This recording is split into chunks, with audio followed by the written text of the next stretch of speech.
Unafraid Show, right or wrong. Oh yeah, it is a holiday today, but we are here like we are every day. It's your boy, George Reister. Thank you for joining me.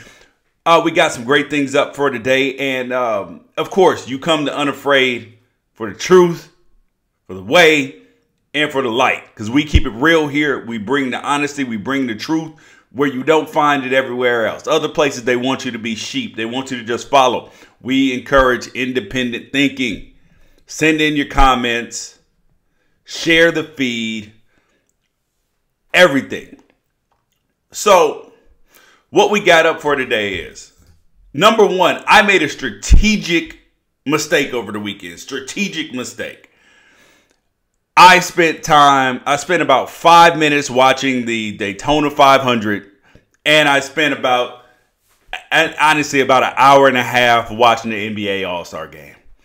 And that was just a strategic mistake. That was an epic fail because thanks to my friend Brett Winterble, he pointed out a guy named Bubba Wallace. He didn't win the race. However, we got to talk about him. The highest finish for an African-American driver of all time and the first one to have a full-time ride since 1971. So we're going to give the man some love. And guess what? I will start watching NASCAR if that happens. If the man starts winning, I will start watching NASCAR. Other thing is, the Russian Olympic athlete, we'll call him Alexander Krushelnitsky, he won a bronze medal in curling, and he tested positive for PEDs. Now, listen, if you guys have seen curling, there's no reason for you to be taking PEDs. No, like none at all. But, however, Russia has a history of tampering and doping and fixing elections. So we got to talk about that. And also, talked about it yesterday. NASCAR drivers are highly skilled and they have endurance. But in the ranking of athleticism, the athleticism required to compete in a sport, they fall behind golfers, cross-country skiers, maybe even ski jumpers. Like that's where NASCAR athletes are. But where we're going to start today is my strategic mistake. You guys make sure you swipe up, share the feed, continue the conversation, tell a friend about the Unafraid Show, and download the podcast on iTunes if you miss anything. So, but we're going to talk about my strategic mistake this weekend. So, I was in on the All-Star game. I wanted to see what was going on with the NBA All-Star game, but I screwed up. I completely screwed up because I should have been watching the Daytona 500. Some guy named Austin won it. I don't care who won the Daytona 500. And I'm not going to pretend like I'm a NASCAR guy. I'm a NASCAR highlights guy. Like, I know the highlights for NASCAR. Like, I'm not going to get on here and pretend like I do something that I don't do. Because I'm honest. This is the Unafraid Show.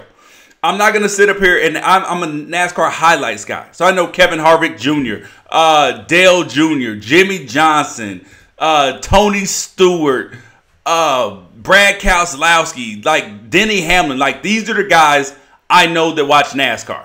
But now, yesterday, my friend Brett Winterble sent me a video of this guy named Bubba Wallace. Bubba Wallace, he finished second in the Daytona 500. And I'm sitting there like, whoa, okay, who cares about a guy named Bubba Wallace, right? Well, turns out Bubba Wallace is black, which is a big deal to me. And I'm going to tell you why. Because he's driving the number 43 car, which is Richard Petty's car. Richard Petty Racing's car. He's won the most times at Daytona 500. That's 7 times. And I'll tell you this. A black guy driving NASCAR excites me. It's like Tiger Woods playing golf. It's like Tiger Woods playing golf. And I love it. Because I didn't start playing golf until I was about 25 years old. I'm 36 years old right now. So that tells you where Tiger Woods was in his career. And I will show up at NASCAR events. I will show up at the rallies. All of these things. I will even buy a number 43 t-shirt if this dude starts winning. His name is Darrell Bubba Wallace Jr. But everybody knows him as Bubba Wallace. And, okay, so let's get to the impediments of NASCAR just in general for a black guy, or just, well, actually for people in general and a black guy. First of all, racing is expensive. Like racing is like you want your kid to be a figure skater. You want them to play hockey. Like these are expensive sports. You travel around. You don't have a pit crew when you're young unless your family's like outrageously rich. There's a lot of sacrifice involved in being a NASCAR driver. That's before you even add in the race category. The fact that Bubba Wallace is black and he just finished second in the Daytona 500. So first of all, you have to deal with all the I call them the Confederate flag crew. The Confederate flag crew at NASCAR events. You already got to deal with them in terms of being a black driver. But also, people don't take into account this, is that when you are a black kid, particularly if you're an athlete, you're not going to get into NASCAR because it's just like baseball. My son plays baseball. He's a really good baseball player. He hangs out with other kids who play baseball of other races and creeds. But at his school, the kids that he hangs out with at school play football and they play basketball. White, black, whatever. They play football, they play basketball. So it's already hard for kids to stay in sports that you don't play at school. So that's the first thing. And then the second thing is, so none of your friends really play this game or play this sport. The kids you go to school with, which is already hard for a NASCAR driver. But this guy, Bubba Wallace, he will be the first African-American. So he's the first African-American to have a full-time ride on in a cup series since Wendell Scott in 1971. I know there was the guy who drove the waste management car for a minute. But this guy Bubba Wallace might be a top 10 driver. And I'll tell you, I'm praying that this dude wins races. I'm absolutely praying that he wins races because I want to be in on NASCAR. I want to be in on NASCAR if this dude wins, because not even just for the African American angle, all this stuff, but I realize the impact that it can have on a sport. Look at what Tiger Woods has done. Tiger Woods hasn't been like fantastic at golf in a long time. He hasn't won anything in years, all of this stuff, but people still care about Tiger Woods. People still care about Tiger Woods. They still care. And the reason why they still care about Tiger Woods is because Tiger Woods has shaped the game and he has transcended the game in a way that nobody else has. He's gotten people of color to play golf. And it's the same thing that a guy like Bubba Wallace could do. And then, imagine this, being able to expose your kids, kids being exposed to more options in terms of sports, in terms of life options, different cultures, and all of this than a kid doing NASCAR, than Bubba Wallace winning at NASCAR. You guys make sure you swipe up, share the feed, share the Unafraid Show, because it's a big deal. And I know that some people are scared. They're like, no. The Confederate flag crew is scared. Oh, no, we can't have these guys. Can't have these guys driving NASCARs, man. They might take it over. They're trying to take over hockey, trying to take over. They took over tennis, all of this stuff. No, not that too. I kid there, but here's the other thing, is that I know that Bubba Wallace is black and black people are all supposed to be great athletes, right?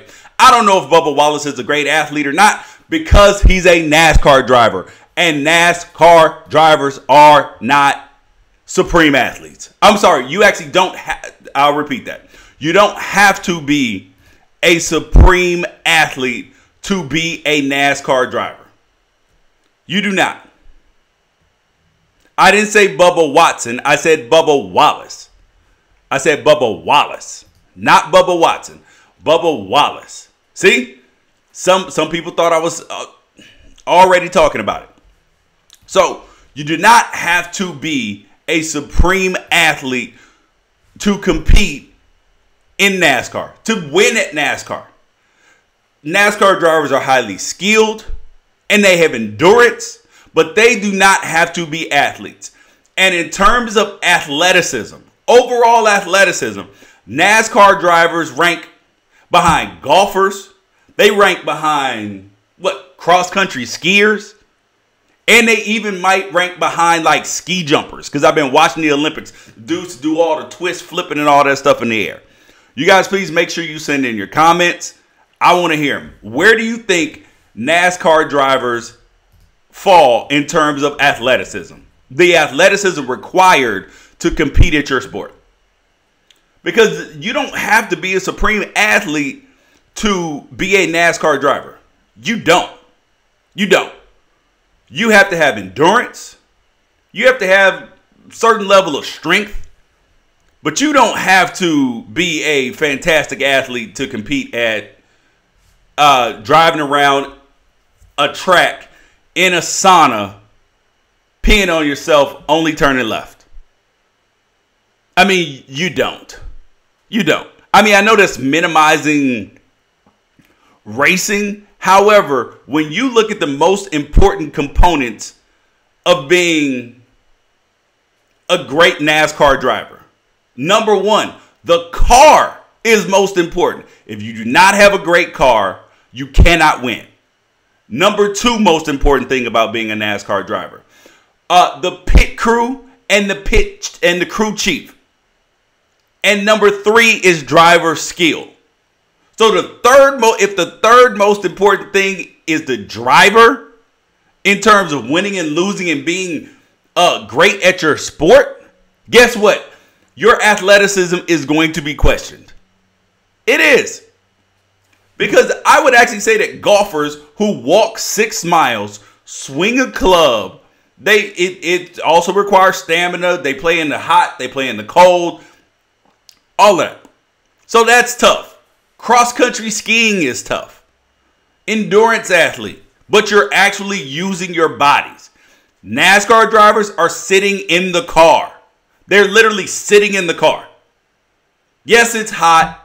Yes, you have to be strong because there's no power steering. All of that, I get it. I get it. But this is an endurance test more than it is an athletic test. Oh, you have to have great hand-eye coordination. Yeah, try playing football with somebody barreling down on you every 2 seconds. Or playing basketball. So where do you guys think, how athletic do you have to be a NASCAR driver? And do you believe that they're athletes? Because I don't. I don't believe that you have to be an athlete, a supreme athlete, to be a NASCAR driver. You have to be a great athlete as much as you have to be a great athlete to be a ski jumper. Or as much as you have to be a great athlete to be a curler. You don't have to be a great athlete to be a curler. You just have to be highly skilled at what you do. And you have to have some endurance because you're getting up, sitting down, swiping, all that stuff for over 2 hours. Yes, the Daytona 500 is 500 miles, 200 laps on one of the most famous tracks in the world. It's hot in the car. There's no air conditioning. There's no bathroom. Yeah, you got to have endurance. You got to have endurance. You don't have to have, like, you're not running, jumping, throwing a ball, catching a ball. You're not doing any of those things. So it's not to say that NASCAR drivers are any less in terms of a great sport. It's just, it doesn't require the most athleticism. Keith Ireland asks, what about supercross dirt bike racers? I would rank supercross dirt bike racers ahead of NASCAR drivers in terms of athleticism required. Still in the same category, but a little bit above. Just because you're on a motorcycle, you have to lean, like you actually have to use your body more to stay off the ground. You're doing jumps. There's a lot more manipulation of the body to actually be good at your sport and to actually not die. So I'll put them above that. Somebody asked about marathon runners. Whoa, George, since you don't like endurance athletes, how about marathon runners? Excuse me? Marathon runners are absolutely fantastic. That is a sport that requires ultimate athleticism. It requires speed. It requires endurance. It requires Everything that you need to be athletic, you're using your body. You're actually using your body. Of course, this is athleticism. Of course. Man, that's absolutely asinine to think that it's anything aside from athleticism. But I am still rooting for Bubba Wallace, though. I'm still rooting for Bubba Wallace. I mean, a black NASCAR driver. How could I not? How could I not? And I'm a NASCAR highlights guy. I watch about, honestly, maybe 75 laps of racing per year. I watch the last 10, 15 laps of the Daytona 500, maybe the Indy 500. I know that that's IndyCar racing. Maybe the Brickyard, if that gets good. Something. I'll catch the last about 75 laps of an entire year. That's about all the NASCAR that I watch. But I'll be in if Bubba Wallace turns out to be a great NASCAR driver, just because it would matter to me. I would want to support the man. Went through a lot. Not that other people don't have to go through a lot, but he would have had to go through a little bit more. Another thing I'm upset about right now. Is the Russian curling doping scandal. Yes, you heard me correctly. A Russian athlete who won a bronze medal in curling just got found out that he was doping.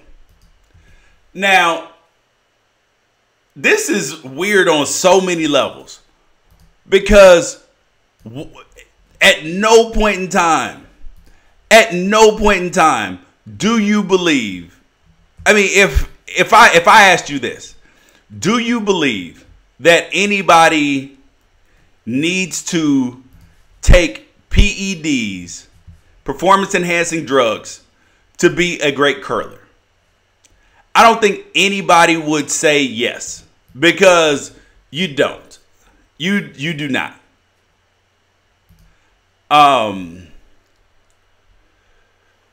You do not. Like, at no point in time do you have to, like, curling, you're getting down, it's a 47-pound stone, and you're pushing it down the ice, and it slides fairly easily. You got to have spin, you got to have touch, you got to have all these things to be a great curler. You have to have a lot of skill to do that. Oh, wait, actually, going back to the athletic thing. Somebody else asked, what about WWE wrestlers? Are they athletic? Do you have to be a great athlete? Yeah. If you're the guy who's jumping, Jimmy Fly Snooker, jumping off the top rope, I mean, that's like saying, are stuntmen athletic? Absolutely, you have to. Wrestlers are stuntmen. You have to be athletic to be a stuntman. So yes, WWE wrestlers rank above NASCAR athletes in terms of athleticism required, 100%. Yeah, and but back to the Russian Olympic athletes that we've heard about. Yeah. So this guy gets caught for doping.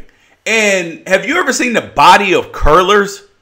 Like, they aren't exactly, I mean, they're like 80s and 90s baseball players. They look like CC Sabathia out there curling. They get on the ice, 42-pound stone, get it down there and turn it. And I'm mad that this dude tested positive for PEDs, because that's making me rethink totally my 2020 bid for the U.S. curling team. Because I've said it for weeks since the Olympics was coming on. Curling is my favorite sport to watch.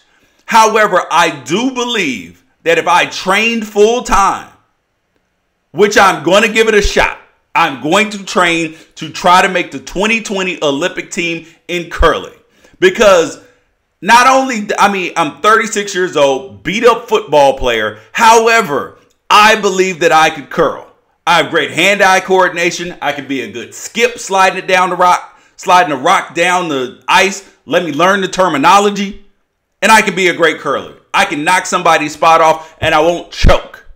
And I won't choke when the going gets tough, because I've been in tough competition before.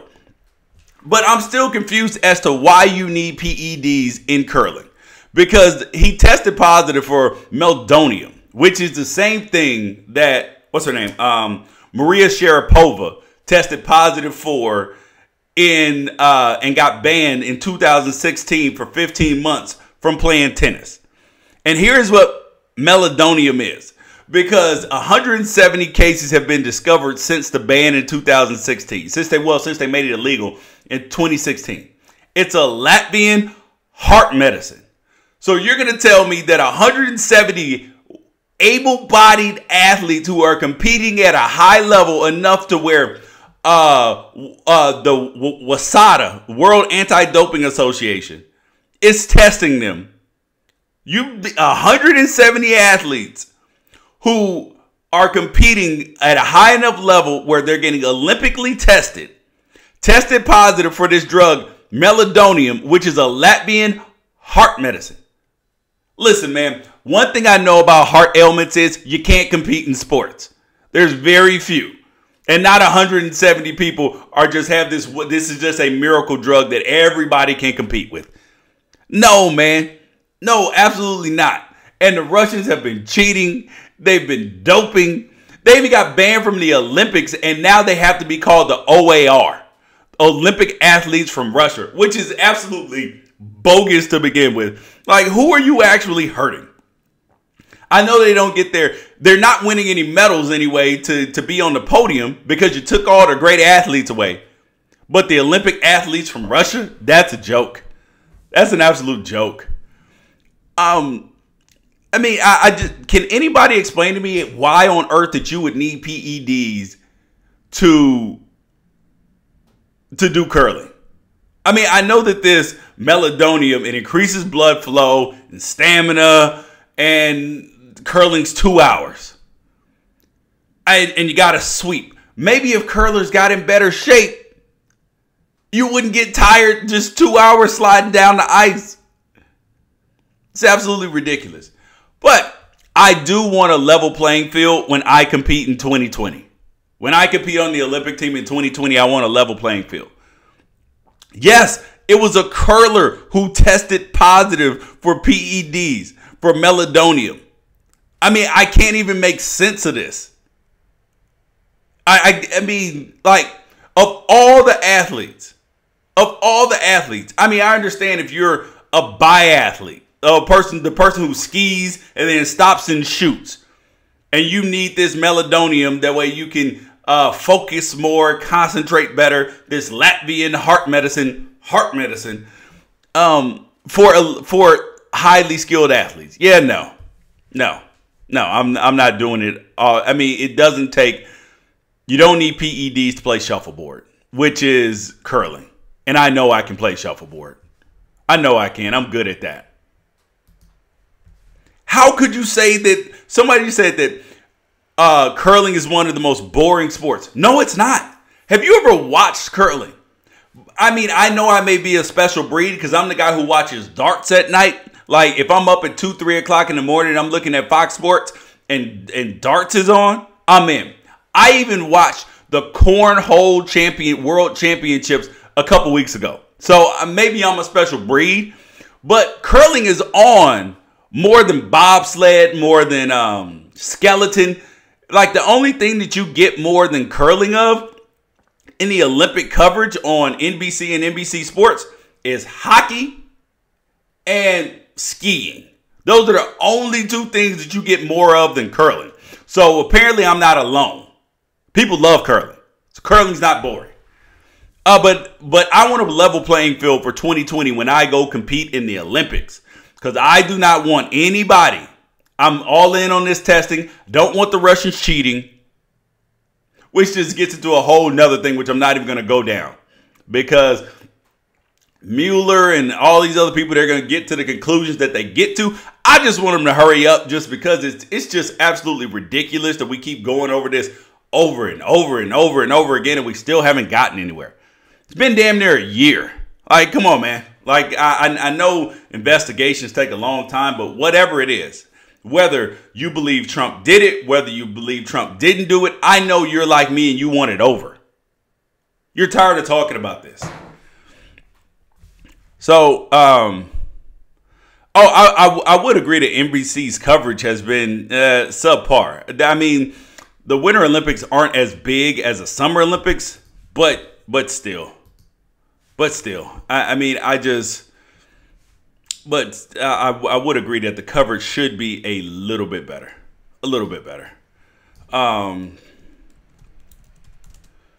You guys, if you guys miss any Unafraid shows, please make sure that you share with a friend. Download the podcast on iTunes, hashtag Unafraid Show, all of that. So the last thing that we got today, because we've already covered the NASCAR driver Bubba Wallace, who I'm excited about, who may get me to start watching NASCAR. We talked about that. I'm so excited about him. NASCAR drivers don't require a whole lot of athleticism to compete in your sport. The NBA All-Star game, I wasted time watching it. The game was absolutely, the beginning with Kevin Hart's introductions were great, and the end of the game was great. I wasted 2 hours an hour and a half of my life, or 2 hours in the middle. The last thing up is Russia's cheating again. And I just thought that with the whole doping scandal and all that, it got me to looking at the headline was funny because it's like Russia's cheating again, and that's catchy here in the United States because you're like, oh, the Mueller investigation, Donald Trump, all of this thing. Yes. Oh my God. I know you guys are like me and you guys just want it over. You guys want to see the stories like Bubba Wallace Jr., his emotional press conference. You guys are all excited about that because I was excited about it. Great to hear. But the Mueller investigation, I don't know whether, I would agree that NBC's Sunday night, NBA Saturday night needs to get back exciting. Yeah, it absolutely does. Because you haven't had a great slam dunk competition in a long time. But to go back to Trump and Mueller, because Russia's cheating again. So they cheated in curling. They had they cheated in terms of the 2014 Sochi Olympics, which got them disqualified for the 2018 Olympics, and you got the OAR, the Olympic athletes from Russia competing, which is already garbage in Bush League to begin with. But they're cheating again this year. So that brings into question every Olympic athlete from Russia that is competing. And I would say that we need to strenuously test them all. I want rigorous vetting. I want I want extreme vetting for all Russian athletes competing in the Olympics. I want extreme vetting for them. Because after another guy tests positive and there was state-sponsored doping in 2014, I want answers. I want an investigation. However, I do not want that investigation to take as long as this whole Mueller thing has taken, whether the Russians interfered with the election. Because truth be told, by the time this investigation is over with, the Trump presidency could be over. And it doesn't matter whether you live on the side of you believe Trump did it or you believe Trump did not do it. Everybody just wants an end to it because this whole gray area in the middle has everybody mad at each other. Everybody's pissed off at each other because they want to know if Donald Trump colluded with the Russians. No, man, just get it over. Give me an answer the way you can live with it. Because people are still upset. Oh, he didn't win fair and square. Didn't win the popular vote. This and that. Just give me an answer so I can go move on with my life. It's like living in this nebulous world, which sucks. Like you don't know what the actual answers are. You're just like, I could be A, could be C. They're both kind of right. No, man, they're both not kind of right. You have to pick and choose. Like there has to be some concrete answer to whether Trump colluded with the Russians or did he not collude with the Russians. We need definitive answers so we can heal. It's kind of like what happens in families with this whole ancestry DNA thing. Because I've had some family members pop up with some secrets that people really didn't want to know from Ancestry.com, DNA and 23andMe and all those places. So if you have family secrets, don't take them tests because they're coming out. They're coming out eventually. So that's why the same thing with the Russia investigation, dude. Like you want answers. Like you want answers. You want to know where you came from. You want to know what it is, where you can heal and move on. That's it. That's my political take for the day, because I will not sit down, dribble a ball, catch a baseball, catch a football, anything, and shut up. Not happening. Shout out to you, Laura Ingram. You got me on my soapbox again. Ridiculous. You guys, thank you guys for joining me today. Unafraid Show. Right or wrong. Peace out. I'll catch you guys tomorrow. Unless something great happens, unless something ridiculous happens in the meantime.